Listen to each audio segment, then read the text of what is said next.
कम उम्र में हो गई थी। जिस उम्र में बच्चों के खेलने के लिए खिलौने और पढ़ने के लिए हाथ में कॉपी कलम दी जाती है, उस उम्र में ससुराल और मायके वालों ने मिलकर मनीता के हाथ में चौका बेलन थमा दिया था। बेचारी मनीता 16 साल की उम्र में ही घर की सारी जिम्मेदारियां उस पर आ गई थी। अम्मा जी, ये सारे लोग पढ़ने जाते हैं, मेरे लिए भी कॉपी किताब मंगा दो ना। घर की बहू है, बेटी नहीं। अरे शादीशुदा होके यूँ छोटी स्कर्ट पहनकर स्कूल जाएगी, ये शोभा देता है क्या? जाके गेहूं छत पर फैला दे, धूप आ गई है। जी माँ जी। रात में, अरे वाह मनीता, आज तो बहुत ही स्वादिष्ट खाना बनाया था, दिल ही खुश हो गया। जी वो सब तो ठीक है, लेकिन मुझे आपसे कुछ बात करनी थी। बोलो ना, क्या हुआ? अरे रोज़ाना इतना स्वादिष्ट खाना खिलाओगी तो मैं तो जान भी दे दूँ। बोलो क्या चाहिए? नहीं जी, जान नहीं चाहिए थी, मुझे तो बस एक परमिशन चाहिए थी। कैसी परमिशन? मुझे आगे की पढ़ाई करनी थी, क्या मैं आगे पढ़ सकती हूँ? तेरा दिमाग खराब है क्या? अरे हमारे घर की बहू घर के बाहर तक नहीं जाती और तू स्कूल जाके पढ़ने की बात कर रही है। अगली बार गलती से भी ऐसी बात मुंह से निकाली ना तो जुबान खींच लूंगा। चल जाके सो जा, आई बड़ी पढ़ाई करने वाली। मनीता रोते हुए सिसक कर बिस्तर पर एक करवट होके लेट जाती है। उसे पति से ऐसी उम्मीद नहीं थी। एक तो माँ बाप ने पढ़ाई लिखाई की उम्र में शादी करा दी और ससुराल वालों का भी इतना गलत बर्ताव उससे सहा नहीं जा रहा था। लेकिन बेचारी मनीता करती भी तो क्या करती। शादी के बाद यूं ही घर के कामों में लगकर 4 दीवारी में बंद होकर रह जाती है। कुछ सालों बाद वो एक बेटे को जन्म देती है। बेटे को जन्म देने से घर में उसका रुतबा तो बढ़ जाता है, लेकिन कभी बाहर जाने और खुले मन से रहने की आज़ादी नहीं मिल पाती उसे। समय के साथ सब कुछ बदल जाता है, लेकिन अब मनीता खुद को नहीं बदल पाती।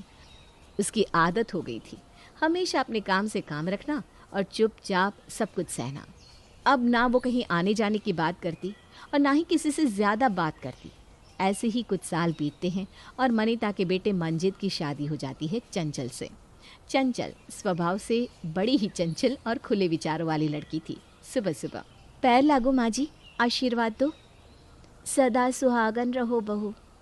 माँ जी, आज मेरी पहली रसोई है ना? हाँ बेटी, मैंने हलवा बना दिया है, बस तू उसमें इलायची और मावा मिलाकर सबको परोस दे। लेकिन उसे तो मुझे बनाना चाहिए था ना, आपने क्यों तकलीफ़ की? मैं नहीं चाहती कि पहले ही दिन मेरी बहू इतना काम करे। थैंक यू माँ जी। अगले दिन बहू मस्त जींस टॉप पहनकर तैयार होती है। तो चलिए मम्मी जी मार्केट। बहू मैं कहाँ, मैं तो कभी कहीं गई ही नहीं। मैं हूँ ना, चलिए जल्दी से तैयार होकर आ जाइए, साथ चलते हैं। तभी सास एक सूती कपड़े की ओल्ड डिज़ाइन वाली साड़ी पहनकर आती है। ये क्या मम्मी जी, इतनी पुरानी साड़ी? इससे अच्छा कोई सूट ही पहन लो ना। बेटी मेरे पास जो है वो यही है, मैं तो कभी बाहर गई ही नहीं, मुझे नहीं पता कि लोग कैसे कपड़े पहनते हैं। मुझे बड़ी शर्म आती है बाहर जाने में। ये क्या? चलिए आज मैं आपको सूट और जीन्स दिलाती हूँ। ना ना ना, लोग कहेंगे कि बूढ़ी घोड़ी लाल लगाम। अब 40 की महिला को कौन बूढ़ी कहेगा भला? 40 से ज़्यादा की तो आप लगती भी नहीं। हाँ वो क्या है ना, मेरी शादी जल्दी हो गई थी तो लल्ला भी जल्दी ही हो गया था। कोई ना, आप मेरे साथ चलो। फिर चंचल सास को मार्केट ले जाती है और उसे सुंदर सुंदर सूट और जींस टॉप दिलाती है। और रिटर्न के समय, मम्मी जी वो देखिए वो पानी पूरी वाला, चलिए ना खाते हैं। यहाँ इस तरह नहीं बहू, कोई देखेगा तो क्या कहेगा, कैसी औरत है, बेशर्मों की तरह सड़क किनारे पानी पूरी खा रही है। कैसी बात करती हूँ मम्मी जी, कोई कुछ नहीं कहता।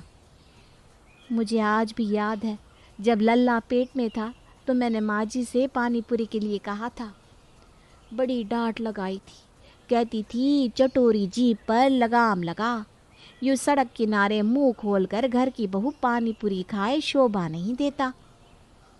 कैसी अकड़ू सास थी आपकी। अच्छा हुआ मुझे ऐसी सास नहीं मिली, नहीं तो मैं तो 2 दिन में ही भाग जाती। क्या कहा बहू? कुछ नहीं कहा माँ जी, ये सास ना बहुत तंग करती है ना। लेकिन आप बहुत अच्छी हो। फिर दोनों हंसकर पानी पूरी खाने लगती है। वहीं मनीता घर आती है तो उसकी आंखों में आंसू आ जाते हैं। आप रो क्यों रही हैं मम्मी जी? कुछ नहीं बहू, जिंदगी के 40 साल में पहली बार मैं इतनी खुल कर जी रही हूँ। मैं कभी अपने जीवन में इस तरह बाहर नहीं गई, शॉपिंग नहीं की, गोलगप्पे नहीं खाए। अब मैं हूं ना मम्मी जी, अब तो हम हर रोज साथ में मजे करेंगे। अगले दिन जब पति और ससुर काम पर चले जाते हैं तो बहू गाना लगाकर बेड पर खड़ी होकर डांस करने लगती है। तभी सास वहां आ जाती है। मैंने परेशान तो नहीं किया ना बहू? नहीं नहीं माँ जी, सही समय पर आई हो। देखो कितना मस्त सॉन्ग चल रहा है, चलिए आप भी नाचिए। नहीं नहीं, मुझे डांस नहीं आता। अच्छा नहीं लगेगा ना, इस उम्र में मैं नाचूंगी तो। ये उम्र वगैरह क्या होता है? 40 की हो आप, 84 की नहीं, जो अच्छा ना लगे।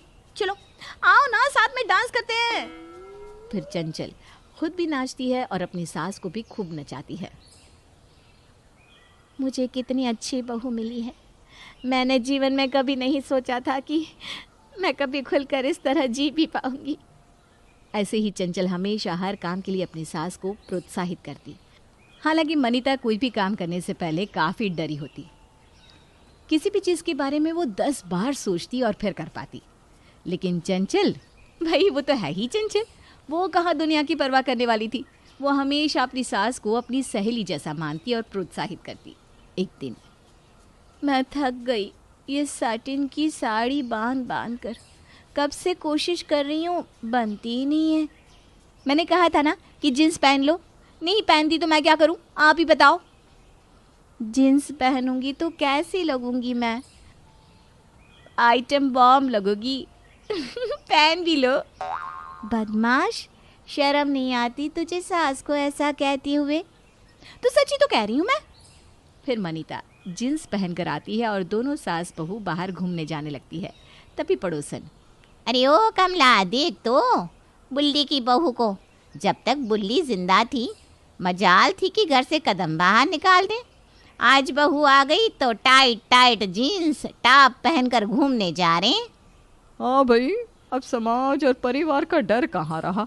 सास की बातें तो कभी रास नहीं आती थी, अब सास मर गई तो मनमानी करने लगी।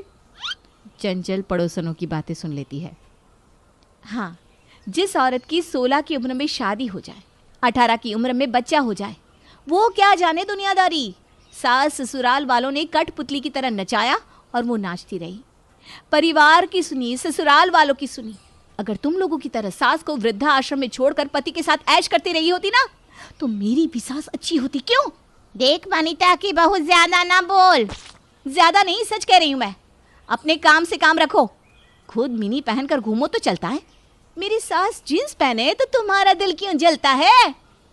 इस तरह चंचल पड़ोसनों को सुनाकर वहां से चली जाती है। वहीं मनीता को पहली बार ऐसा एहसास होता है कि कोई तो है जो उसकी उससे भी ज्यादा परवाह करता है।